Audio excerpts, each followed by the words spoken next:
Bien, como les mencionaba, la sesión de hoy es gobierno electrónico y gestión digital.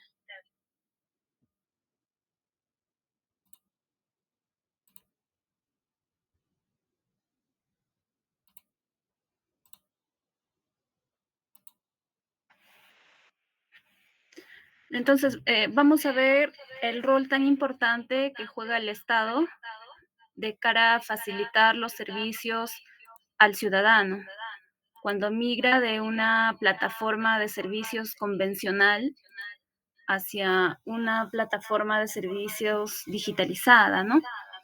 El asunto con el gobierno electrónico tiene mucho que ver con simplificación, con hacer las cosas más sencillas al ciudadano. Pero en el otro lado de la moneda, también tiene que ver con data para la toma de decisiones en materia de gestión y políticas públicas.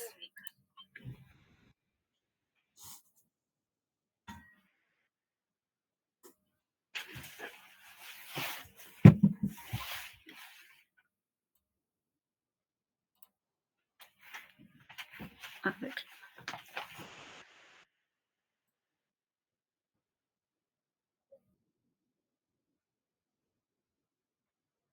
¿Se oye eco?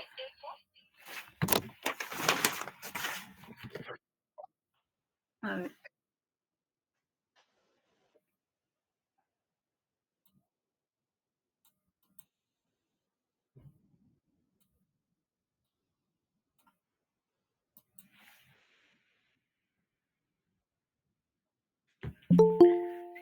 Ya, entonces es un asunto bastante interesante el que vamos a tocar hoy día.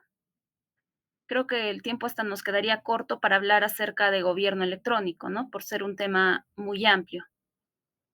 Bueno, el Banco Interamericano de Desarrollo sobre esta materia cuenta algunas experiencias, no solamente en América Latina y el Caribe, sino en todo el mundo, que creo que va a ser muy enriquecedor, porque, bueno, valgan las verdades, aquí en el Perú estamos en un estadio incipiente en cuanto a la digitalización de los servicios públicos y el gobierno electrónico. Así que, nada, bueno, vamos a ver la pantalla, por favor. ¿Se ve la infografía en pantalla? Bueno, según este sí, según este estudio realizado por el Banco Interamericano de Desarrollo en América Latina, un ciudadano se demora, en promedio, más de 5 horas para hacer un trámite. Bueno, yo creo que en un promedio bastante beneficioso aquí en el Perú, eventualmente puede ser mucho más que ese tiempo, pero es como que la media en la región de América Latina y el Caribe. Otro dato es, este estudio, un tercio de las personas, ¿no? Es decir, 3 de cada 10 personas reconocen que han pagado un soborno para poder acceder a un servicio público. Por ejemplo, para dejar para la gaseosita y para las empanadas, un soborno no necesariamente tiene que ser en dinero. Muchas veces nos vemos obligados a aportar con cualquier tipo de dádiva en alguna dependencia del Estado para tener la percepción o efectivamente el resultado de que nuestro trámite se va a dar o va a fluir, ¿no? Entonces, obviamente esto no es correcto, ¿no? Y finalmente, este estudio nos muestra que las personas con menor nivel de estudios hacen menos trámites, ¿no? Lo que implica también que se benefician menos con los servicios del gobierno. Y ese es un dato también interesante porque muestra la realidad de muchos ciudadanos. Entonces, todos estos factores son condicionantes, no solamente para una deficiencia en la prestación de los servicios públicos, sino también es un serio problema, tal vez de nivel menor, al acceso, ¿no? Es decir, hay ciudadanos que en estas barreras se encuentran un disuasivo y simple y llanamente de repente deciden ni siquiera acudir al Estado para recibir un servicio público, que legal y legítimamente les correspondería, ¿no? Y aun cuando el uso del canal digital en América Latina es potencialmente una oportunidad muy valiosa para despegar en cuanto a calidad, en cuanto a efectividad también, ¿no? Y en cuanto al acceso de servicios públicos. El porcentaje de personas que utiliza servicios públicos a través de canales digitales es muy bajo. En promedio en promedio, muestra en el orden del 7%, lo cual es una cifra bajísima. Como pueden ver, en el Perú estamos en 12, probablemente a la cabeza de América Latina, junto con Argentina y Chile. Pero si nos comparásemos con otras regiones o con otras economías de la OCDE, el porcentaje a comparación, ¿no? De ellos es significativamente bajo. Entonces, hay mucho espacio, sí, de mejora, mucho por hacer y mucho beneficio colateral también para la ciudadanía y para poder generar competitividad. La tarea pendiente en realidad está ahí, no solamente es una tarea del gobierno central. Los gobiernos subnacionales, como las regiones, las municipalidades, también tienen el potencial y mucho espacio de mejoras que hay que explotar. Otra cuestión que es relevante en cuanto al uso de servicios públicos por medios digitales es la desigualdad, ¿no? Y tenemos una desigualdad multidimensional, si se quiere, ¿no? Por un lado, tenemos que las personas con ingresos más bajos utilizan menos el canal digital. Eventualmente, también tenemos una diferencia en rango de edades, ¿no? En rango de edades, porque las personas de mayor edad utilizan menos los canales digitales y probablemente eso se relaciona con la posibilidad para el ciudadano de contar con un dispositivo, con acceso a Internet. Y esto, por ejemplo, tiene 2 variables, ¿no? El primero, el dispositivo y el acceso a conectividad. Entonces, ahí también hay una oportunidad de mejora para poder hacer un correcto tránsito hacia los servicios del ciudadano, ¿no? Creo que ahí hay 2 ideas concretas de dónde desarrollar políticas públicas. Eventualmente, el poder tener un teléfono inteligente, ahora, creo yo que está dejando de ser un artículo de lujo, un artículo, suntuoso, ¿no? Más bien se está convirtiendo en un artículo necesario, lo propio con la conexión al Internet de alta velocidad. Por supuesto que también nos permite realizar actividades de ocio, pero, sin duda el poder tener a disposición servicios públicos digitales no serviría de nada si es que no podemos acceder a ellos a través de una conexión a Internet estable, rápida, que nos permita procesar en la velocidad adecuada el conjunto de trámites o de repente acceder a servicios públicos. Sí lo hemos visto, creo yo, con bastante incidencia durante la pandemia, durante el confinamiento del COVID-19, donde las clases se realizaban por Internet o por televisión incluso, ¿no? Y aun cuando el Estado hizo un gran esfuerzo por organizar las clases y ponerlas en valor y al servicio del ciudadano, había muchas regiones del Perú donde el ciudadano no tenía acceso a la señal de televisión, mucho menos a la posibilidad de conectarse a Internet de alta velocidad, ¿no? Y claro, recordarán también ustedes en este contexto el Estado en un esfuerzo por adquirir laptops y distribuirlas entre los estudiantes.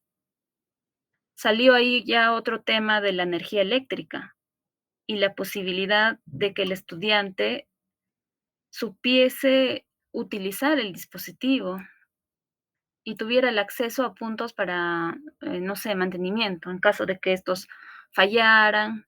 Entonces, realmente es una problemática muy compleja relacionado con el acceso.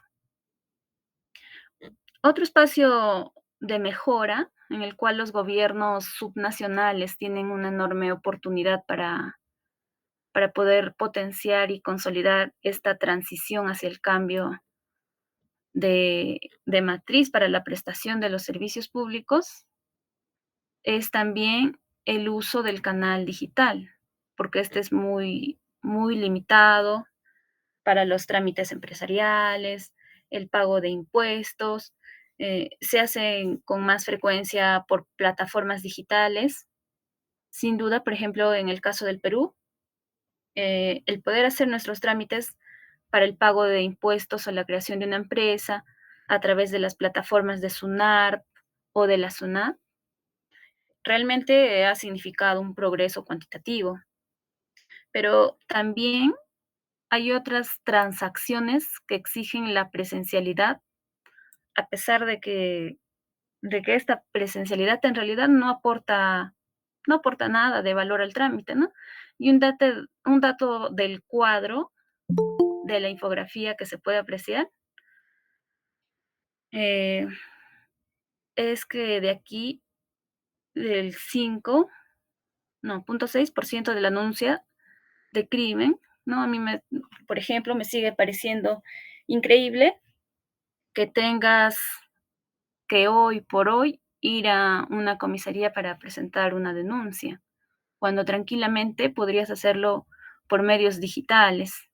Inclusive nos ahorraríamos el tener a un policía digitando la denuncia. Pero bueno, no son cosas que muestran cómo tenemos muchos espacios en los cuales hay mucho por aportar, por investigar, porque no solamente es decir, ya mira, yo te brindo el servicio, ahí está, pero están todos los colaterales que hemos detallado cuando explicamos, por ejemplo, el tema de educación en plataformas digitales, ¿no? O sea, decir vamos a brindar un servicio público digital implica muchas cosas, muchos detalles. No es una tarea sencilla, no es algo que vamos a poder hacer de la noche a la mañana, pero creo yo que es un tránsito necesario por el cual vamos a tener que pasar, ¿no? Para completar esta última parte, bueno, les quiero comentar algo que pasó en Tacna, ¿no? Era más o menos, eh, fue parte de la noticia, sí. Era más o menos 7:30 de la mañana, ¿no? Los funcionarios del gobierno regional ya se aprestaban para poder ingresar a las oficinas, para empezar con sus labores. Y cuando llegaron, se dieron con la sorpresa de que había un equipo de 6 fiscales y un contingente de 30 policías dentro de las instalaciones del gobierno regional, ¿no? Imagínense ustedes esa escena, 6 fiscales y un equipo de 30 policías, todos haciendo pesquisas en distintas oficinas del gobierno regional. Horas más tarde sale a la luz cuál era el motivo de esta intervención, de esta presencia policial en las instalaciones del gobierno regional. Lo que sucedió fue que hubo una denuncia de que en la Procuraduría Pública Regional se había contratado a una servidora y que se había establecido que esta servidora no estaba colegiada, ¿no? Y que ni siquiera era abogada. Y a pesar de eso, había trabajado como 3 años en la Procuraduría Pública del Gobierno Regional. Entonces, ¿qué hicieron? Allanaron la oficina de la Procuraduría, pero también allanaron las oficinas de abastecimiento y de recursos humanos. Se supone que quienes fueron los involucrados en la contratación de esta señorita, ¿no? E inclusive las casas del procurador, del jefe de abastecimiento, del de recursos humanos, ¿no? Y del director de administración también. En realidad fue todo un tema y el asunto, lo que motivó la intervención y toda la investigación fiscal es que la fiscalía acusaba al comité encargado de la contratación de esta profesional de no haber verificado la autenticidad del título expedido supuestamente por una universidad pública. Ni siquiera se contaba con la constancia de habilitación profesional expedida por un colegio de abogados, ¿no? Y en el contexto de lo que hemos conversado, bueno, a mí me queda claro que problemas como este podrían evitarse si la información que pertenece al Estado estuviera a disposición del Estado y no de las entidades que lo integran. En el caso concreto, el diploma de esta señorita fue expedido por una universidad pública. Y actualmente, si nosotros quisiéramos saber si ese diploma es auténtico, en adición tal vez de poder consultar en su NEDU, ¿no? Por supuesto, si nosotros quisiéramos saber si ese diploma es auténtico, tendríamos que cursarle un oficio a la universidad. O sea, el gobierno regional de Tacna, ¿no? Según el ejemplo, como entidad pública, tendría que cursarle un oficio a esta otra entidad pública llamada universidad para preguntar si la información es verdadera y exacta, ¿no? Igual, lo mismo con el colegio de abogados. Tendrías que preguntarle al colegio de abogados que si bien es una entidad privada, brinda un servicio público, si es que la información es verdadera. Entonces sí tendríamos un cambio significativo si toda esa información estuviera en una base de datos abierta, en donde cualquier dependencia pública pudiera acceder. Creo que la primera gran barrera que tenemos que superar para facilitar los trámites es, es tener una sola base de datos en el Estado y no tener tantas bases de datos dispersadas, ¿no? Y para cada trámite tener que estar presentando la misma información en cada oficina para generar un producto que luego tienes que llevar a otra oficina para iniciar un nuevo trámite desde cero y finalmente con el papel que te dan llevarlo a la otra oficina para iniciar otro trámite desde cero y recién poder tener el documento que realmente necesitabas, ¿no? Ahí en realidad hay una terrible pérdida de dinero, una terrible exposición incluso a corrupción, a actos impropios y también una pérdida de competitividad en términos de país, ¿no? Entonces, esto es realmente la trascendencia y la relevancia de la digitalización de los servicios públicos. O sea, en la medida que hagamos la transición hacia un modelo más eficiente, no solamente vamos a mejorar en términos de calidad y eficiencia, sino también en términos de simplificación y el ciudadano lo que demanda, ¿no? Y lo que el ciudadano realmente merece es esta simplificación. Yo pienso que la modernidad ha llegado hasta el punto que a raíz de la pandemia todo nuestro sistema ha evolucionado. Sin embargo, en los espacios de la sierra, donde quizás alguno de ustedes ha tenido la oportunidad de trabajar, se ve que todavía estamos en el tiempo de la carrera. En la sierra y en la selva, desde el punto de vista de la digitación y de la virtualidad, no se denota todavía un avance, ¿no? Entonces, la pregunta que yo les hago es con respecto a qué pasaría de aquí a algunos años cuando los gobiernos de transición o de cambio no le den el sentido necesario a la modernidad, porque simplemente están en los problemas que actualmente tenemos. Llámese, conflictos entre congresistas, conflictos entre partidos y sobre todo, la corrupción que en estos momentos realmente campeona. Entonces, ¿qué pasaría si no hacemos esa transición ya hacia el gobierno electrónico?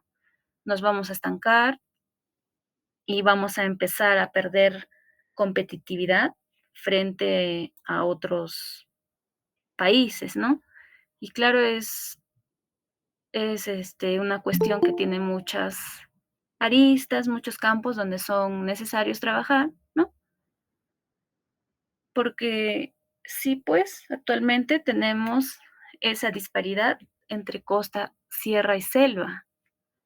Es una disparidad también entre el norte, centro y sur, y por supuesto también dentro de las mismas provincias, entre las capitales de departamento, sobre todo cuando están pegadas a la costa y a las provincias alejadas, ¿no? Más aún cuando están pegadas hacia la sierra o a la selva, tenemos esta disparidad, porque el proceso de descentralización que iniciamos en el 2003, hoy 22 años después, sigue siendo una buena intención. Ustedes seguro como funcionarios públicos siempre escuchan mucho de la descentralización, de competencias, y me parece bien, ¿no? Me parece una buena idea que los ministerios transfieran competencias a los gobiernos regionales, a las municipalidades, y lo hagan con presupuesto, pero también en mi opinión personal, y puedo tal vez estar equivocándome y de repente alguno de ustedes discrepar en mi opinión, ¿no? Mientras tengamos al Poder Ejecutivo, a la Corte Suprema y al Congreso de la República funcionando todos en Lima, nunca vamos a tener descentralización. Lo que yo creo que contribuiría significativamente a tener un país con un desarrollo más equilibrado, ¿no? Es decir, con oportunidades de desarrollo, es que, por ejemplo, eh, desperdiguemos los ministerios por las distintas ciudades de la república. Esto los va a obligar y no va a haber excusa. O sea, ¿quieres tener tu consejo de ministros? Hazlo por Zoom o que simple y llanamente los ministros, no sé, tomen su avión y viajen para el consejo de ministros, ¿no? ¿Qué pasaría, por ejemplo, si llevamos, a ver, el Ministerio de Energía y Minas, llevémoslo a, no sé, pues a Huancavelica o a Cerro de Pasco? Entonces vamos a ver, pues, oye, ¿en qué colegio van a estudiar los hijos del ministro y los viceministros? Claro, si están en Lima, tienen las 1000 oportunidades educativas, pero si los llevamos a donde estamos los peruanos, ¿no? Que vayan a la sierra, a la selva, y a ver en qué colegio matriculan a sus hijos, en qué cine se van a divertir en la noche saliendo del trabajo, ¿no? Y ver si es que pueden conectarse por lo menos a Internet o tener televisión por cable, como sí lo tienen en Lima. A ver, pongamos a la Corte Suprema, no sé, se me ocurre en Arequipa o en Puno. A ver en qué colegio estudian los hijos de los magistrados. O sea, si realmente tuviéramos un gobierno descentralizado, yo creo que el gobierno se vería forzado a llevar el desarrollo a los lugares donde están sus dependencias. Y me imagino también un país mucho más equitativo, más ágil, creo, y bueno, eso es tema de otra sesión, pero solamente hago el comentario, ¿no? Inclusive yo me imagino un estado con gobiernos subnacionales que tal vez puedan competir entre sí, ¿no? O sea, que compitan, por ejemplo, en qué región tiene la mejor universidad para estudiar derecho, y la mejor universidad para estudiar una determinada ingeniería, y que compitan en el sentido de que, oye, no sé, tú quieres estudiar ingeniería de alimentos, tú sabes que la mejor universidad se encuentra en Huancayo. Entonces, cualquier ciudadano, cualquier estudiante del Perú que quiera ser ingeniero en alimentos, que se vaya a estudiar a Huancayo, ¿no? Cosas como esta realmente llevarían al desarrollo, ¿no? Y creo que para hablar de una migración a un modelo de gobierno electrónico y de servicios públicos digitales, es fundamental que el primer paso sea empezar a alinear las desigualdades que actualmente existen entre las diferentes regiones y los puntos geográficos de nuestra nación, ¿no? Estamos 2025 y parece increíble que en ciertos lugares de la sierra no haya internet, no haya medios de comunicación suficientes como para competir con la provincia, ¿no? Entonces, yo pienso que el modelo socioeconómico del gobierno debería transitar a la modernización. Es por eso que también estamos rezagados, atrasados. Y es más, los mismos pobladores de la sierra te van a decir que prefieren que sus hijos se vayan a estudiar a la costa con la finalidad de querer tener mejores estudios, mejores oportunidades, ¿no? La oportunidad que ustedes como gestores de repente de gobiernos subnacionales tienen para, para encauzar los recursos públicos, el proyecto, es que permitan alcanzar esta clase de desarrollo. Sin duda, y quienes hemos trabajado tal vez en gobiernos nacionales, podemos experimentar, ¿no? Y con mucha frustración de que sí existe entre las regiones y la capital, ¿no? Y es uno de los temas que mencionaba, claro, en otro contexto, pero creo que se vincula de todos modos en lo que pasa. Es que en tanto tú no sepas que el problema existe, ni siquiera se te va a pasar por tu mente que es necesario resolverlo. Y muchas veces lo que pasa en Lima no saben lo que realmente ocurre en las provincias. Y los funcionarios que hacen estas políticas públicas de alcance nacional, muchos de ellos ni siquiera han salido de sus escritorios. Y ellos piensan que ir a provincia, no sé, es ir a Huacho, es ir a Cañete. Ellos creen que cuando tú les hablas de provincia, es ir a 5 minutos de Lima en carro, ¿no? O tomar un avión e ir y venir a Huaraz. Irse, no sé, pues a Piura, Chiclayo, ¿no? Eso no es la provincia. La provincia es ir tal vez a Mariscal Usuriaga, la provincia es ir a Antonio Raimondi, tal vez, que son provincias que ustedes saben que históricamente han registrado los mayores índices de pobreza en Ancash. O sea, si queremos hablar de provincia, hagamos esto, ¿no? Entonces, la idea de un gobierno subnacional es cabalmente tener autoridades en la zona geográfica, de alcance de la jurisdicción, por decirlo de esta manera, ¿no? Y yo creo que si un municipio, un gobierno regional, sí tiene los fondos disponibles para llevar a cabo este tipo de proyectos. O sea, debemos quitarnos el chip de fierro, de cemento, de colegios, de infraestructura física.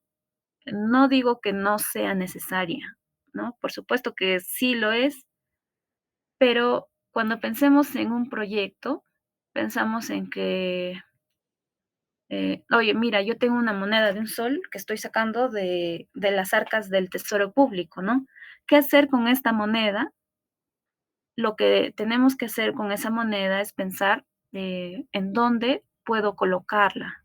¿Para qué? Para generar un impacto más profundo en los niveles de desarrollo, ¿no? Como hemos venido mencionando en estas sesiones que hemos compartido, crecimiento económico no es lo mismo que desarrollo. Y a donde tenemos que realmente apuntar con políticas públicas y con gestión pública es a generar no solamente crecimiento, sino también a generar desarrollo. Y si por ahí queremos ser más ambiciosos, todavía a generar desarrollo con inclusión social. no hay forma de hablar de inclusión social, ¿no? Si yo que vivo en la costa tengo internet y un ciudadano que vive en una zona altoandina no lo tiene. Entonces, no podemos hablar de inclusión y menos hablar de desarrollo si no empezamos a equiparar esas desigualdades. Y en los gobiernos subnacionales se tiene todo para poder hacerlo. Cuando hablemos de gobierno electrónico, estamos también hablando de gobierno digital. ¿Se puede visualizar la pantalla? Sí, ¿no? Gracias. Bien, como les decía, cuando hablamos de gobierno electrónico, también hablamos de gobierno digital, ¿no? En realidad, el concepto de gobierno electrónico y gobierno digital sí son temas distintos, ¿no?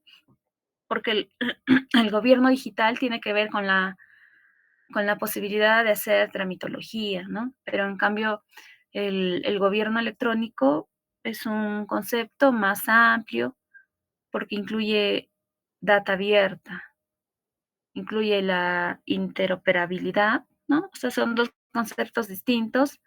Digamos como que el gobierno digital es el primer paso hacia un gobierno electrónico. Bueno, igual yo creo que en este tema hay algunas ideas claves que rescatar, ¿no? Eh, el tema, por ejemplo, de la interoperabilidad del Estado. Creo que este concepto es esencial porque básicamente dice, la información no es mía, la información es del ciudadano. Yo como autoridad pública simplemente la gestiono, ¿no? Gestiono la información para mis procesos, pero la información no es mía. Entonces, con el concepto de la interoperabilidad, de que si mal no recuerdo, salió en el año 2011 y miren, ya han pasado 14 años desde entonces, y si todavía no estamos del todo interconectados, ¿no? Pero sí se ha avanzado bastante. Es verdad que el concepto de operabilidad propone que el propietario es el Estado, ¿no? Determinada entidad pública, que por tanto, como la información es del Estado y el servicio del ciudadano, la entidad pública que necesita la información puede acceder a ella. Entonces, el día que logremos esto, va a ser magnífico, ¿no? Porque ya vamos a tener a los ciudadanos ir a 3 oficinas, por ejemplo, distintas, llevando la misma información. Vamos a poder prender nuestras computadoras, acceder a una plataforma única, tomar o incluso aportar la información a la entidad que se necesite, ¿no? Pedirle a una entidad que si requiere una información, que ya diga otra, se la pida y ya no tenga que estar pidiéndomela a mí. Sería interesante y esto realmente permitiría que el Estado tenga un rol propositivo. Imagínense ustedes, ¿no? Un ciudadano que compra una propiedad, un departamento, una casa, sales de la notaría y vas con tu escritura pública a registros porque necesitas que tu título de propiedad esté registrado. Qué bueno sería si en registros públicos se genera una alerta para la municipalidad dentro de su jurisdicción, ¿no? Que registros, por ejemplo, le diga municipalidad, la ciudadana Arlene Sánchez ha registrado una propiedad a su nombre y que la municipalidad al día siguiente me mande un mensaje de texto o un correo electrónico donde me diga, querida vecina Arlene Sánchez, desde la municipalidad la felicitamos por haber adquirido esta casa y le recordamos que a finales de este año tendrá usted que pagar su impuesto predial y podrá hacerlo a través de estos canales, accediendo a este link. Un cordial saludo. Listo, ¿no? Problema resuelto. Solucionamos la preocupación del contribuyente de tener que ir a la municipalidad y llamar a sus anexos, que la verdad nunca nadie te contesta para averiguar, ¿no? Cómo hacer el pago de tus impuestos. Y la municipalidad ya tiene en su radar a los contribuyentes que en algún momento del año tienen que cumplir con esta obligación tributaria, ¿no?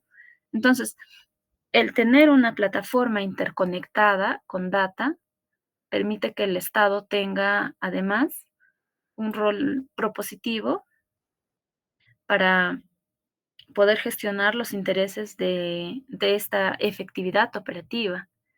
Y lo hemos visto muy bien en la pandemia, ¿no? Y realmente no me quedó claro por qué algunas entidades del Estado han retrocedido y han pedido que los funcionarios regresen y que el ciudadano tenga que ir nuevamente a la institución para hacer su trámite. Creo que en la pandemia aprendimos lo bien que funciona el trabajo remoto. Quizás sí tiene algunas fallas, ¿no? Pero el poder hacer trámites a distancia, las implementaciones de las mesas de partes virtuales,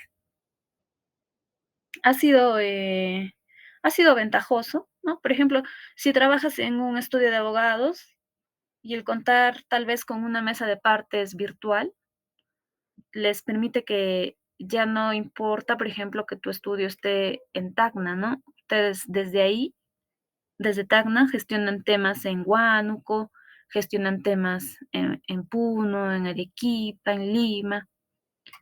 Y si les piden gestionar un tema en cualquier otro lugar, 100% segura que sí lo podrían hacer, ¿no? Y esto es gracias a que se tiene la posibilidad de hacer ciertos trámites digitales.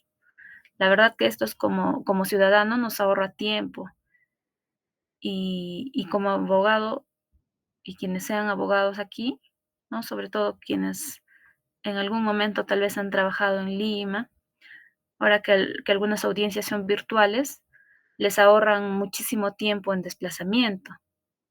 Antes como abogado, tal vez al día máximo podías tener una audiencia si estabas en provincia.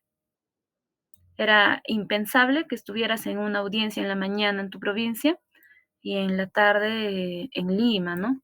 En cambio ahora con este tema de las audiencias virtuales, en la mañana a las 9 estás en la corte de Huancayo, a las 10 estás en la corte de Ayacucho, al mediodía en la corte de Lima, y en la tarde ya estás haciendo, no sé, tu trámite en el tribunal fiscal, o en el tribunal de contrataciones del Estado, en el tribunal del servicio civil.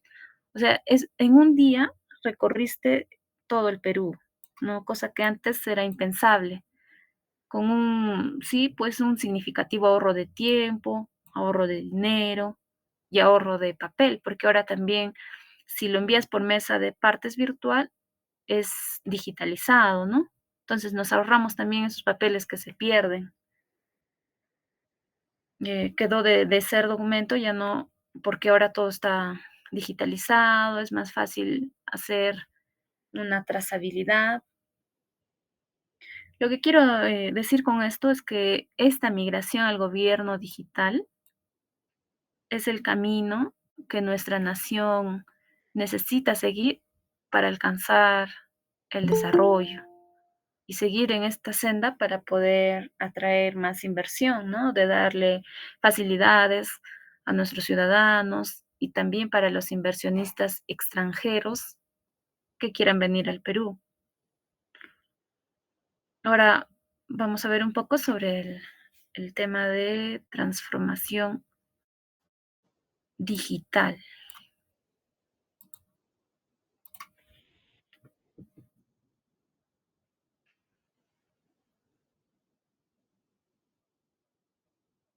¿Se visualizan las diapositivas? Correcto. Bueno, sobre el tema de transformación digital, es que en el año 2018 se crea la Ley de Gobierno Digital, ¿no? En el año 2020 sale un decreto de urgencia en la cual se crea el sistema de transformación digital, ¿no?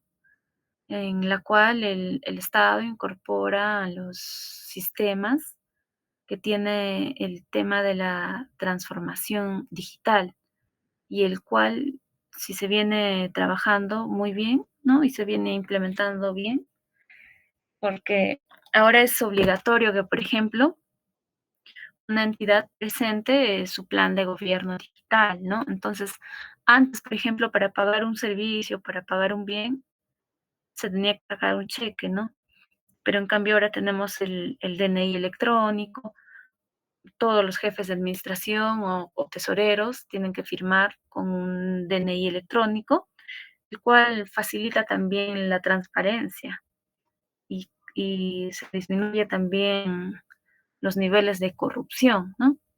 A veces como país nos cuesta tanto hacer estas transiciones, pero hay que reconocer que hay sistemas que sí funcionan, pero hay otros, por ejemplo, funcionan de repente solo en la computadora, ¿no? Y cuando tú quieres vincularlo o cuando entras a tu celular, no funciona. Y si entras del celular, por ejemplo, te dice que utilices un determinado buscador. ¿Qué pasa si no tienes instalado, el Internet Explorer? O otros te dicen utiliza el Chrome, otros te dicen no, tiene que ser Firefox. Entonces, ¿cómo nos cuesta, entender esa variedad, no? Por ejemplo, en el cambio de gestión que existen, los gobiernos subnacionales, ¿no? Porque el tesorero y los titulares firmantes de las cuentas de una municipalidad, de un gobierno regional o provincial, tienen que acreditarse, ¿no? Y muchas veces estos funcionarios no tienen línea electrónica, no se puede realizar un pago ni de servicio mínimo. Entonces son aproximadamente 15 días de pérdida para esta entidad. Y en esos 15 días de pérdida de la entidad, se puede ganar tal vez intereses legales, ¿no? Y el cual de alguna manera perjudica a la entidad. Y ahí viene la Contraloría y dice, oye, ¿y por qué no pagaste? O viene también el tema de responsabilidades. No negamos que el Estado sí viene avanzando en el tema de la transformación digital, ¿no? Y es muy acertada el tema de la presidencia del Consejo de Ministros, de que haya incorporado como uno de los sistemas a la transformación digital, así como tenemos el Sistema Nacional de Control, el sistema de abastecimiento, de tesorería, ¿no? Es bueno que este sistema se haya incorporado, ¿no? Porque va a lograr de que el ciudadano en realidad desde su casa pueda realizar trámites y no tengan que estar haciendo unas colas. En realidad que muchas veces perdemos y estresa, ¿no? Y seguramente muchos de ustedes como abogados siempre han estado y están dentro de la administración pública, entonces conocen muy bien estos temas y saben que hay instituciones que ya están manejando en forma total la mesa de parte virtual. Pero, a ver, un ejemplo, una persona que tal vez requiere hacer un trámite donde ya todo es por canales digitales, todo virtualmente, ¿no? Entonces, yo les pregunto a ustedes, en el caso de una persona que está en la sierra, ¿cómo hace sus trámites si no tiene internet?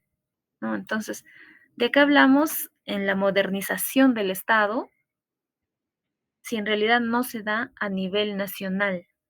Y de verdad hasta un tanto satírico resulta, ¿no? Y claro, sin ánimo tal vez de ser grosera, ¿no? Siempre he tenido un poco esta crítica a los gestores desde a quienes hacen gestión pública desde Lima. Claro, tu diseño está bien, es bueno, tu política, tu instrumento, tu plan, tu proyecto, etcétera, y lo haces tal vez basado en la realidad que tú conoces. Tú llegas a tu trabajo, enciendes tu laptop, tienes tu internet y todo bien, pero eso no sucede en muchos municipios de la sierra y de la selva. No hay eso, o sea, ni siquiera la gente tiene energía eléctrica. Entonces, creo que hace falta, sí, el sistema administrativo de transformación digital, ¿no? No solamente como algo positivo, sino además también un reconocimiento de la importancia que tiene esta transformación digital, porque tener un sistema administrativo obliga a todos a alinearnos, pero creo que en ese esfuerzo falta entender que eso no tiene que funcionar solamente en la costa. No necesitamos llegar con recursos, necesitamos llegar con estrategias, llegar con políticas de cómo poder gestionar esta dificultad en estos lugares alejados, ¿no? Porque creo que la experiencia que tenemos más cercana a la obligación de usar estos medios digitales es lo que hemos tenido con el confinamiento en la pandemia, ¿no?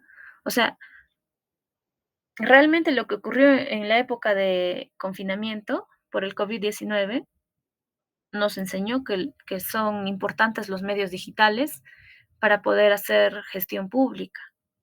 Había muchos lugares alejados de los cuales ni siquiera había data. Tú entrabas a trabajar a un gobierno subnacional en plena pandemia y del gobierno central había mucha presión porque los alimentemos con data. O sea, ¿cómo es posible, no, que en pleno 2020, que se dio la pandemia, no tengamos data de las provincias, de los distritos alejados? Y la reflexión viene aquí, ¿no? Obviamente, al interior era, oye, pero si no hay data, ¿cómo? O sea, si tú no tienes data, ¿cómo has estado tomando decisiones y formulando políticas públicas para esos sectores? Y la respuesta es clara: no hay políticas públicas para los lugares alejados. Hay políticas públicas, sí, pero pensadas en la realidad de Lima o en la de 2 o 3 provincias costeras que conocen los funcionarios de la capital, ¿no? Y probablemente, de seguro, esas políticas no funcionan cuando las quieres transformar en gestión pública, en los lugares como los que se acaba de mencionar, ¿no? Por cosas ridículas, como que no hay internet.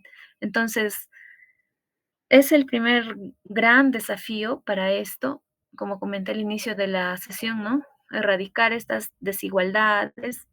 Si realmente queremos ir a una transición, a una migración ordenada del gobierno digital, la primera tarea que se tiene es la conectividad a una banda ancha de Internet en todo el territorio de la República, ¿no? Entonces, como vemos, esta transición, esta migración hacia un gobierno digital.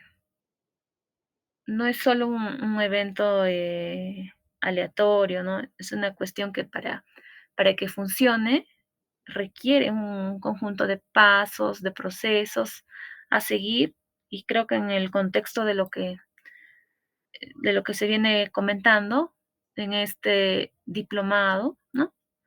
Bueno, concretamente centrado en el tema tal vez de gobiernos subnacionales, escapa un poco de las manos de estos gestores, ¿no? El tema de marco institucional, marco normativo, porque evidentemente al tratarse una cuestión de gobierno nacional, corresponderá a las autoridades del gobierno nacional la rectoría, la generación del marco normativo para la aplicación de la estrategia, ¿no? Entonces, en cuanto a la tecnología, ¿cuáles son las oportunidades que tiene o que tenemos los gestores públicos de gobiernos subnacionales para aplicar la tecnología? Y aquí quería mencionar, por ejemplo, una experiencia muy positiva que tiene la región de Tacna, ¿no? En el sector educación, con la matrícula digital, ya en el 2020, en el contexto de la pandemia. Por eso también, considero que entre todo lo malo y tal vez las penosas pérdidas de vida humana que tuvimos en la pandemia, nos dejó muchas cosas, interesantes también, ¿no? Y, por ejemplo, en el caso de Tacna que les menciono, en el sector educación, lo mejor que les dejó fue la matrícula digital. Antes, cuando un padre de familia quería inscribir a su hijo en algún colegio público, dependiente de la dirección de educación, tenía que hacer una cola en el colegio y todo el tema de tramitología, firmas, sellos, ¿no? Lo cual en el contexto del confinamiento era imposible por las restricciones sanitarias, ¿no? Entonces, los especialistas de la Dirección de Educación, junto con su equipo de tecnología del gobierno regional, crearon un proyecto de matrícula digital, ¿no? Que el día de hoy ya es una realidad. Dejó de ser un proyecto en el 2021 y gracias a ello, ¿no? Todo el trámite de matrícula lo pueden hacer los padres de familia desde la comodidad de sus hogares. Es el mismo sistema que te va mostrando las vacantes en cada uno de los colegios nacionales, dependientes de la región de educación de Tacna, ¿no? Y por cada colegio muestra los trámites, los requisitos, y tú ya no tienes que ir al colegio, sino que lo haces todo a través de este sistema de matrícula digital, ¿no? Yo creo que iniciativas como estas son buenas, ¿no? Por dos razones. Primero, porque nos facilita la vida al ciudadano, ¿no? Definitivamente no hay punto de comparación entre poder hacer un trámite desde tu casa, ¿no? Si es que fuera necesario, no sé, para arte, ¿no? Y a comparación de tal vez hacer una inmensa cola para la que tienes que madrugar, que te podría tal vez demorar todo el día y tener la posibilidad de hacer un trámite digital genera más beneficio para el ciudadano, pero también porque la digitalización de los servicios públicos resta la interacción, ¿no? Entre el funcionario, el ciudadano, neutraliza también las oportunidades de corrupción, algunas, no sé, desviaciones indebidas de poder, ¿no? Entonces, creo que esta experiencia de matrícula digital en Tacna es un claro ejemplo de cómo desde los gobiernos subnacionales sí existe, sí hay esa posibilidad de sumar esfuerzos en el fortalecimiento de la estrategia de un gobierno electrónico y no solamente estrategia hablando desde un punto de vista abstracto o documentario, ¿no? Si se quiere, sino diseñando e implementando acciones seguras y concretas de transformación digital, ¿no? Otro ejemplo, el de 100 embarcaciones, por ejemplo, se perdió información de 20 personas que por un error en el sistema o porque el servidor ya no se daba la capacidad, se perdió esta información y no había cómo recuperarla, ¿no? Era un problema para el usuario porque el usuario tenía que buscar sus documentos desde el año 2012 donde él en ese año obtuvo el certificado, ¿no? Y como el Ministerio de Producción estuvo también en proceso de digitalización, supuestamente, ¿no? Eso es para que ya no pase del problema. Y se dio tal vez porque no tomaron en cuenta que la información que iban a contener iba a ser mayor a la capacidad de estos servidores, ¿no? Bueno, otro ejemplo, tal vez en materia de contrataciones del Estado, ¿no? Cuando en el 2010 hubo un aumento de servidores con un proyecto, ¿no? O sea, servidores para el SEACE, para el Sistema Electrónico de Contrataciones del Estado, que fue financiado por creo que el Banco Interamericano de Desarrollo o la Corporación Andina de Fomento, pero por una entidad cooperante y pusieron servidores, ¿no? Y en efecto, estos servidores no alcanzaron, pero ni siquiera para el 30% de la data que había. Y era un poco tedioso y gracioso tal vez, porque cuando tú querías publicar tu procedimiento de selección, empezabas la publicación a las 12 del día y terminabas de hacer la publicación a las 8 de la noche, ¿no? Increíble, ¿no? 12 del día y terminabas a las 8 de la noche. Ya en el 2012 o 14 hubo otra actualización donde ya ahora sí trajeron pues servidores de verdad, ¿no? Pero el problema fue de que toda la información del 2012 para atrás se borró. Ya si tú quieres acceder a esa información, creo que hay que mandarle un documento a la OCE, ¿no? Y ellos lo buscan en sus archivos y te lo dan, pero ya no está de acceso libre en el SEACE, ¿no? Y son las cosas anecdóticas que pasan, ¿no? Y por eso decía que el tema de transformación digital en realidad es una cuestión multidimensional, porque tienes que ver servidores, conectividad, hay muchos temas vinculados al tema de seguridad. Creo que es un enfoque tal vez de los más importantes, ¿no? Y tiene dos caras, porque por un lado, la seguridad de la información archivada y por otro lado, buscar la seguridad para permitir que cierta información o determinada información acceda al archivo, ¿no? Y claro que es un tema en el que sí hay que trabajar, pero a la pregunta concreta de qué garantías nos ofrece el Estado en cuanto a la seguridad de la información, ¿no? Yo les diría que es la misma garantía que nos ofreció el Estado cuando en el contexto de las manifestaciones de principio de año entraron y creo que quemaron el archivo de la Intendencia de Aduana en Puno, ¿no?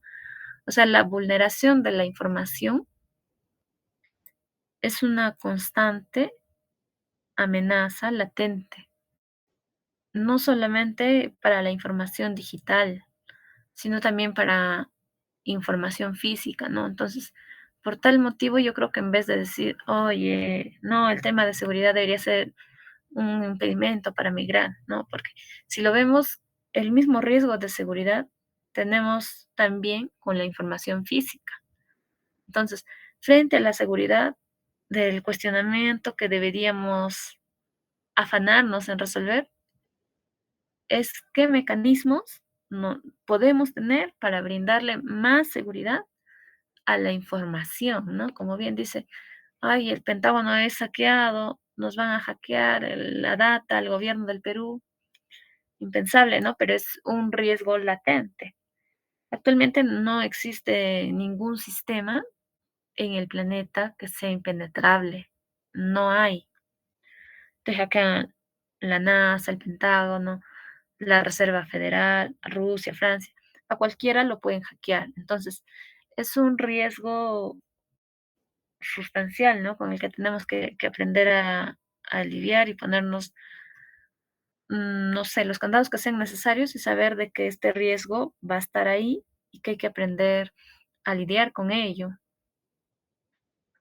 Mira, a propósito de lo que se comenta y también vinculado a la identidad digital y la validación de que la data corresponde a la persona, ¿no?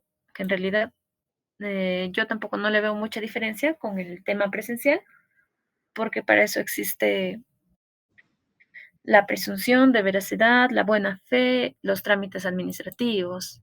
El ciudadano que comparece ante la ventanilla literalmente te puede estar presentando documentos falsos, información inexacta, puede estar haciendo incluso una suplantación de identidad y el servidor público que le atiende, que está en ventanilla recibiendo los documentos, no tiene ciertamente un mecanismo formal y mucho menos una base legal para cuestionarlo al momento de la recepción de esos documentos, ¿no? Porque la ley de procedimiento administrativo es clara en señalar que se hace una fiscalización posterior de los documentos para validar la presunción de veracidad, ¿no? Y esto, por supuesto, es un fenómeno que no es ajeno cuando hablamos de servicios públicos digitales, ¿no? Yo creo que la única forma es vencer ese miedo y avanzar, porque quien quiera adulterar los documentos lo va a hacer presencial, físicamente, virtual. Entonces hay que también fortalecer las capacidades de, de los órganos de control, ¿no? De la policía, del Ministerio Público, de la Contraloría General, de la República, para detectar ciertos incumplimientos, ¿no? Pero es que no podemos, y claramente con la desconfianza del Estado para con el ciudadano, ¿no? O sea, no podemos gestionar una relación dinámica entre sociedad y Estado con ese nivel de desconfianza. Lo que tenemos que hacer es apostar por avanzar, ¿no? Y más bien fortalecer el control posterior, la capacidad de identificar, de capturar a quien haya cometido un acto ilícito, ¿no? De aplicarle la sanción que le corresponda. Y de seguro que estadísticamente podríamos concluir que esos casos serían los menos y claramente se tratarían de la excepción a la regla, ¿no? Pero por privilegiar un control excesivo y a veces también innecesario, perdemos mucho en términos de eficiencia, ¿no? Por ejemplo, en Estonia hay muchas cosas que rescatar. Hay algo que llama mucho la atención, ¿no? Fue como desde 1998 en Estonia los colegios ya tenían implementado computadoras, se encontraban interconectadas entre sí, ¿no? Entonces, eso también demuestra que la transición a un gobierno electrónico, a un gobierno digital, es un proceso que toma tiempo y tiene mucho que ver también con esta transición, con las competencias educativas, las que mencionábamos al inicio, ¿no? Cuando vimos algunas estadísticas preparadas por el Banco Interamericano de Desarrollo, la desigualdad, que es un factor crítico. Naturalmente, las personas con menor nivel de educación o las personas con mayor edad son los que van a tener más problemas para poder acceder a un servicio de gobierno por medios digitales, a un servicio público que se presta mediante medios digitales, ¿no? Entonces, es sí una arista de la política pública en ese sentido, ¿no? Brindar capacitación a quienes tengan mayor dificultad de acceso. Normalmente a ciudadanos tal vez de zonas rurales y adultos mayores, ¿no? Claramente tiene que haber un foco de atención en capacitar a estas personas, sensibilizarlos sobre la conveniencia de utilizar medios digitales y la facilidad que te brinda, ¿no? Para acceder a servicios públicos y también capacitarlos en cuanto al uso de los mismos instrumentos de tecnología, ¿no? Yo creo que lo trascendente en esto es cómo podemos brindar al ciudadano un mejor contexto o un mejor servicio para su atención. Por ejemplo, para tramitar y hacer un pago de los impuestos en Tacna, en la municipalidad provincial, ¿no? Es una municipalidad que recibe mucho dinero por canon minero, al igual que Ancash, y y podría realizar inversiones para que la cosa no sea así, pero bueno, tienes que ir a una oficina a preguntar o a pedir que te den tu liquidación de deuda, te la dan si es que el sistema no se ha caído, te la dan luego, tienes que ir a una segunda oficina para que la validen, le pongan un sello, generen una orden de pago, si es que no se cae el sistema. Recién ahí tienes que ir a una tercera oficina donde tienes que pagar si es que no se cae el sistema. Entonces, ese trámite te lleva prácticamente a 3 oficinas, con el riesgo de que tal vez en alguna de esas oficinas, si es que no en todas, se caiga el sistema, porque a veces estos sistemas se encuentran vinculados, ¿no? Por lo tanto, o incluso a veces es un tema del mismo Internet, ¿no? Entonces, por lo tanto, un trámite que de repente puedes hacer en unos cuantos minutos, se termina convirtiendo, en un montón de tiempo perdido, que a veces incluso puede durarte un par de días realizar un trámite, si es que hay observaciones también, ¿no? Entonces, ¿qué ince qué incentivo tiene el ciudadano para pagar sus impuestos? O sea, estadísticamente tenemos una recaudación de tributación municipal, con incidencia en recursos directamente recaudados, ¿no? Sí, bajísima, y encima, del Estado o este nivel subnacional de gobierno, ¿no? Que vendría a ser la municipalidad, no tiene ningún esfuerzo en concreto para que el ciudadano que viene dispuesto a pagar sus impuestos no se vaya y deje de cumplir con su obligación.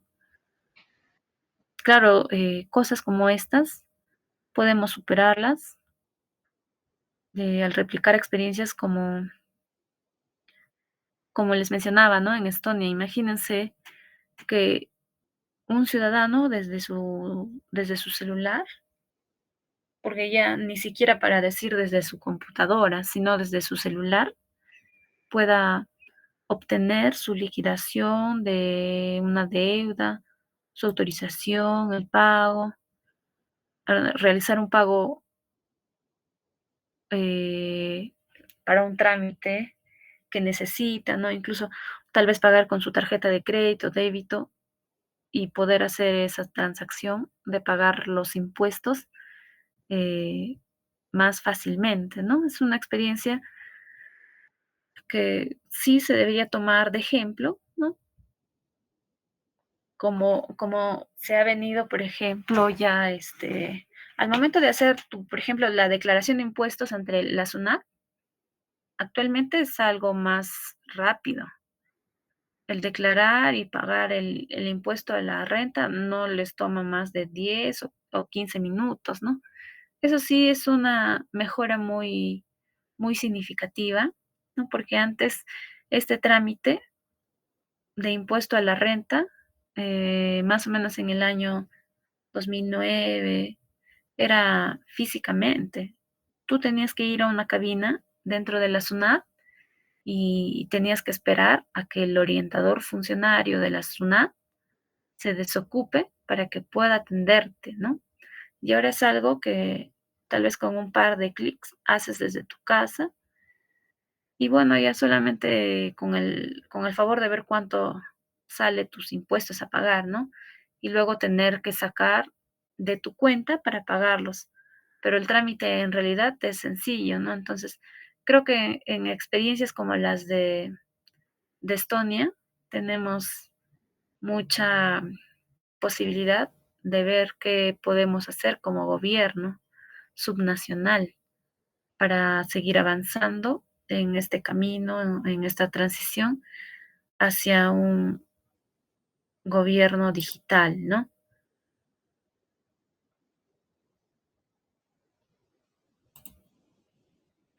Vamos a ver actividades y proyectos desarrollados del gobierno electrónico en el Perú.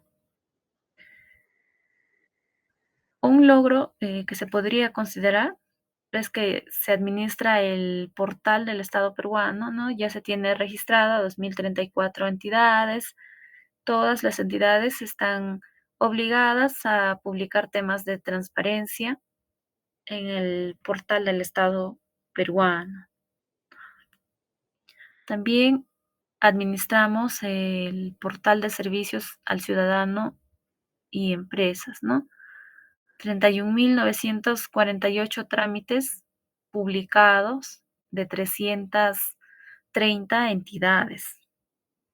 Hay una administración de contenidos descentralizados, instituciones que tienen ya la obligación de publicar sus tupas en este portal de servicios al ciudadano y de empresas. También hay actividades y proyectos en etapa de desarrollo, ¿no? Como lo es la implementación de la autoridad administrativa competente de firmas y certificados digitales que se viene coordinando con Indecopi, ¿no? También hay un proyecto de gobierno electrónico que viene a ser la red transaccional, ¿no? Una plataforma virtual que te permite realizar transacciones monetarias y no monetarias. Cuenta actualmente con la Política Nacional de Transformación Digital, que es un instrumento de política pública por el que se determinan objetivos, lineamientos, servicios, actividades, metas, ¿no? Y responsables para alcanzar la transformación digital del país.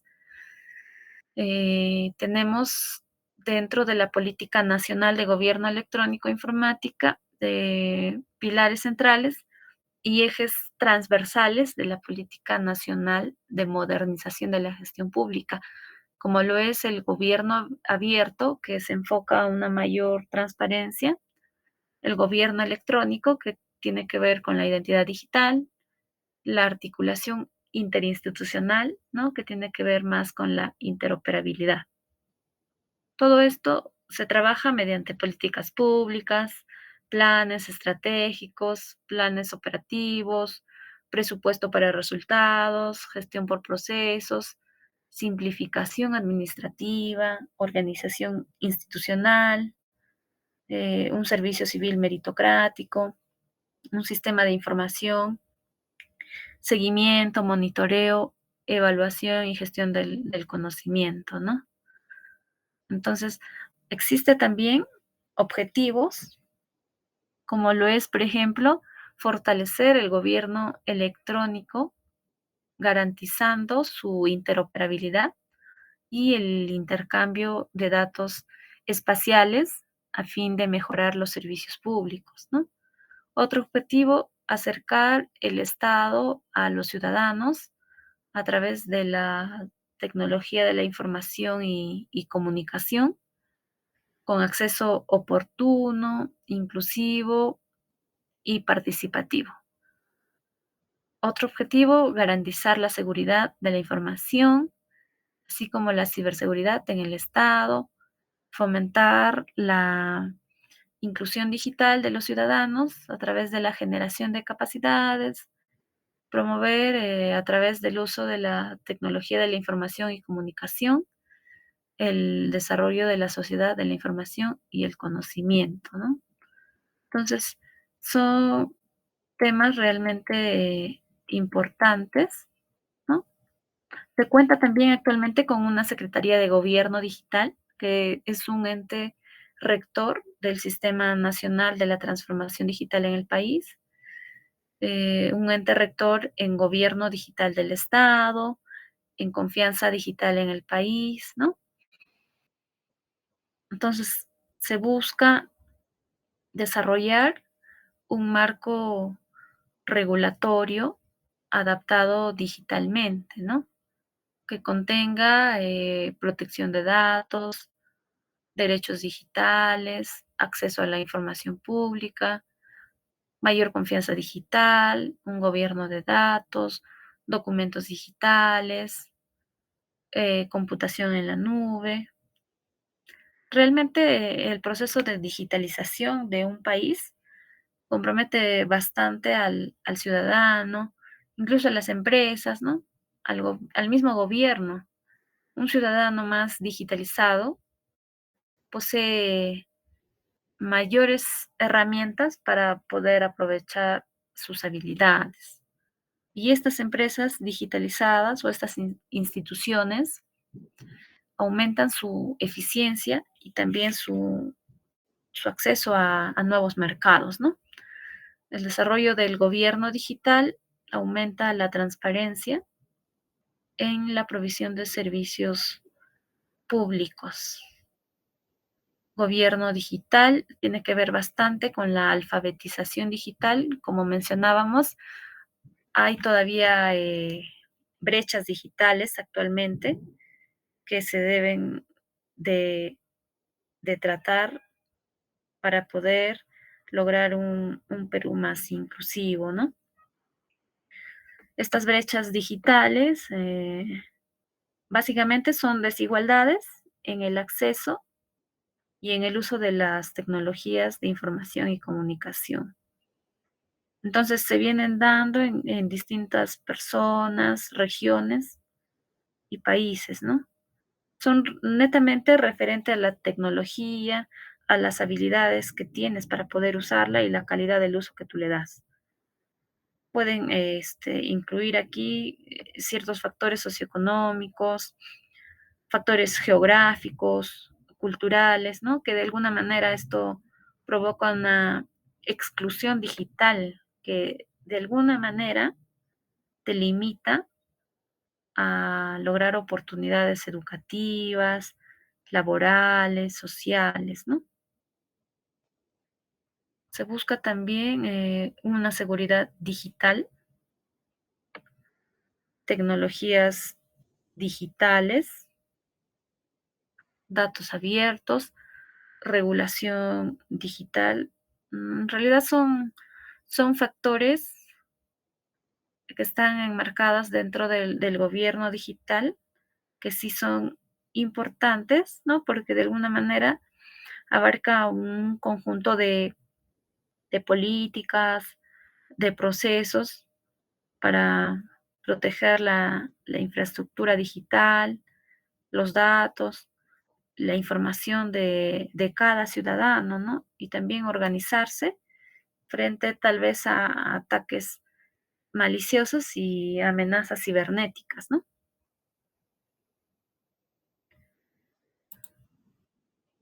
Bien, entonces el gobierno digital se define como el uso integral de la tecnología en las entidades públicas con el objetivo de lograr un estado digital transparente, eficiente, seguro, productivo y cercano a nuestros ciudadanos, ¿no?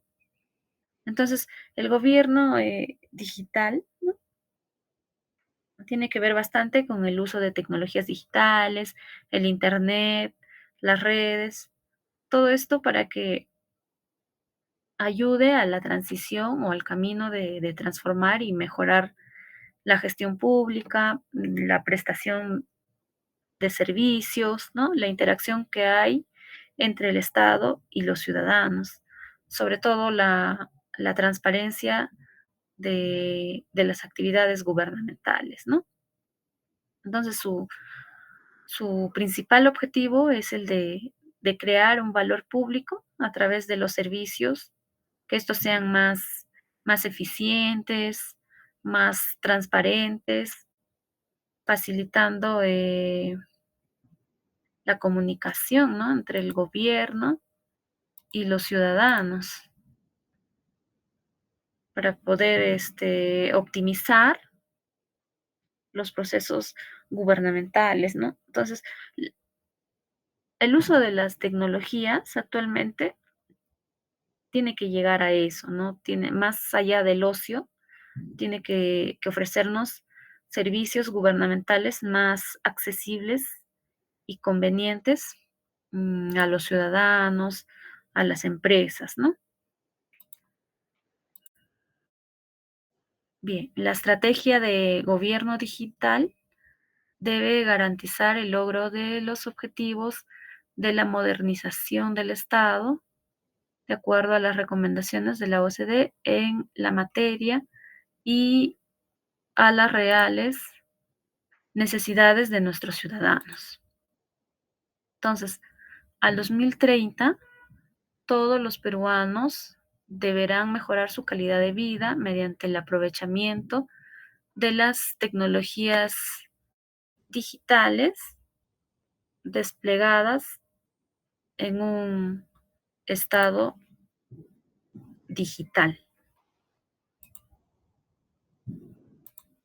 Ahora, para los ciudadanos, el trámite no, no es solo entregar los documentos, ¿no? El trámite empieza con una motivación y termina, dicen, cuando se soluciona su necesidad. Entonces, realmente es muy importante tocar el tema de gobierno electrónico, gestión digital, tecnología de la información y comunicación, ¿no?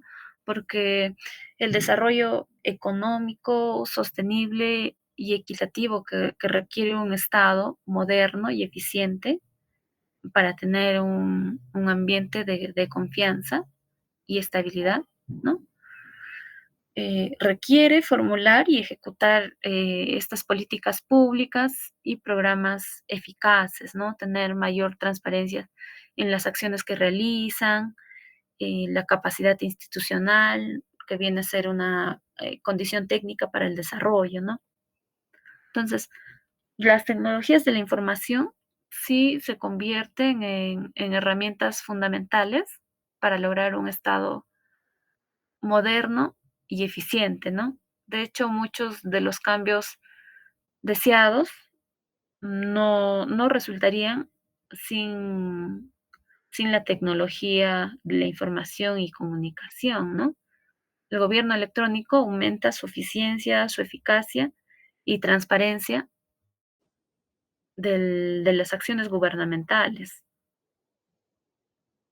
Las oportunidades que ofrece el gobierno electrónico permite hacer más productivo el gasto público, te ayuda también al acceso del ciudadano a los servicios públicos, mejora la eficiencia, la transparencia. Entonces, la estrategia de gobierno electrónico tiene que ser parte de una estrategia más amplia de fortalecimiento de la gobernabilidad democrática, ¿no? Es un reto de, de rediseño tal vez de instituciones, políticas, procesos, ¿no?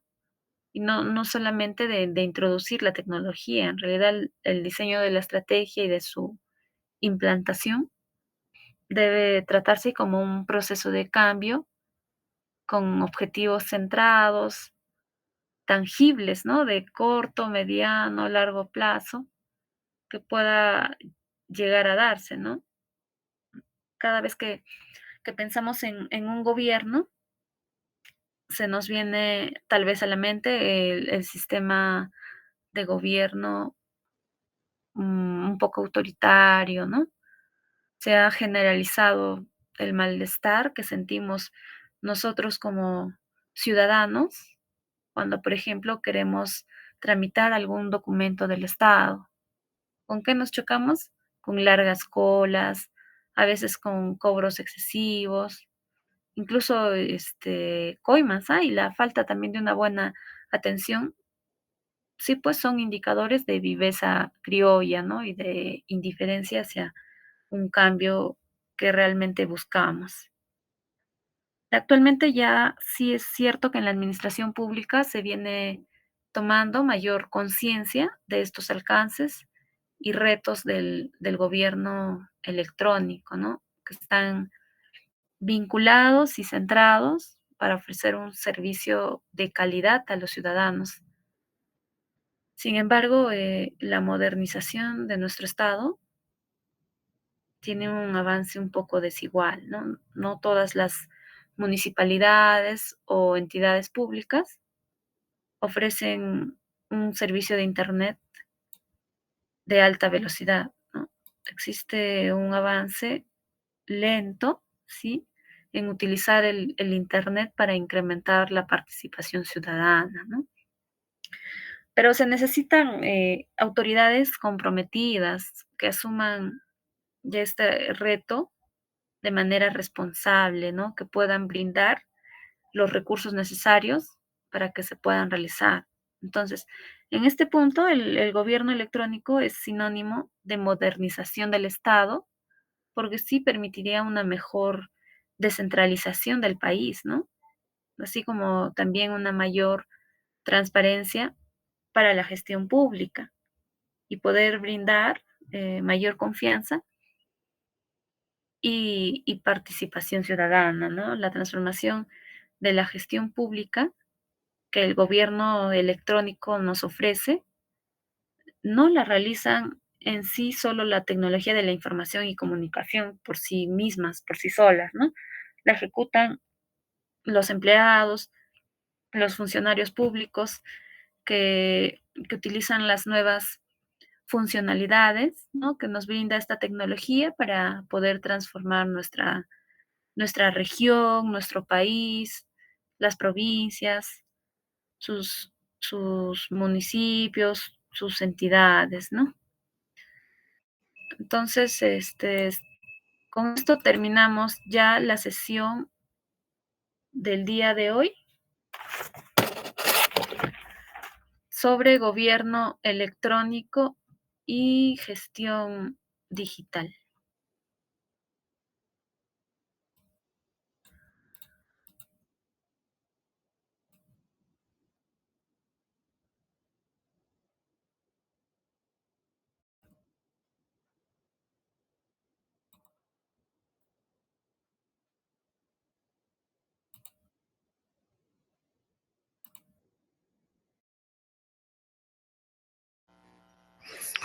Buenas noches, magíster. Buenas noches.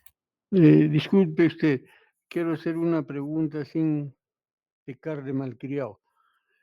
¿Cuál es la opinión suya respecto al excesivo nombramiento en las instituciones estatales?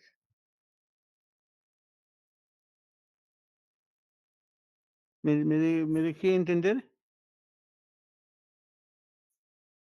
Aló, aló. ¿Me escucha? Sí, ¿me escuchó la pregunta? Sí, sí. Es un tema complejo, ¿no? Involucra diversas perspectivas, ¿no? Ya que un exceso puede, de alguna manera, llevar a la burocratización y duplicidad de funciones, mientras que un número adecuado de personal es fundamental para el correcto funcionamiento del Estado, ¿no? Para evaluar si hay exceso, se consideran ciertos factores como la necesidad de servicios públicos, la eficiencia administrativa, la distribución de recursos y el impacto que éste tiene en el gasto público, ¿no?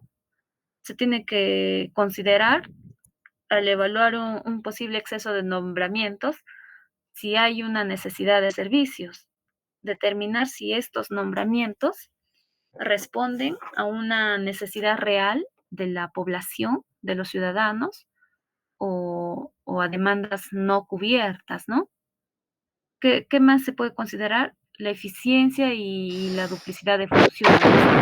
Analizar si las instituciones creadas o sobrepobladas duplican funciones de otras o si su creación mejora la prestación de servicios. ¿Qué impacto va a tener en el gasto público, no? Evaluar cómo la creación de más instituciones o la contratación de más personal afecta el presupuesto estatal. Por ejemplo, en los gobiernos regionales, municipales, mientras más, mientras más personal tienen, a veces incluso ni siquiera, se les puede generar su pago a tiempo, ¿no? Ahora viendo el tema de la burocracia, un número excesivo de instituciones puede generar un aumento en la burocracia y mayor complejidad en la gestión pública, ¿no? Entonces, es interesante esta pregunta y bueno, ¿no? Se tiene que buscar también información sobre el número de instituciones creadas, el gasto público, la población que atienden, analizar políticas públicas, revisar si estas instituciones que existen son eficientes o si se necesitan tal vez reformas, ¿no? Y realizar tal vez un análisis comparativo con sistemas de otras naciones para poder entender las tendencias y mejorar estas prácticas, ¿no? Sí, doctora, muchísimas gracias por su respuesta.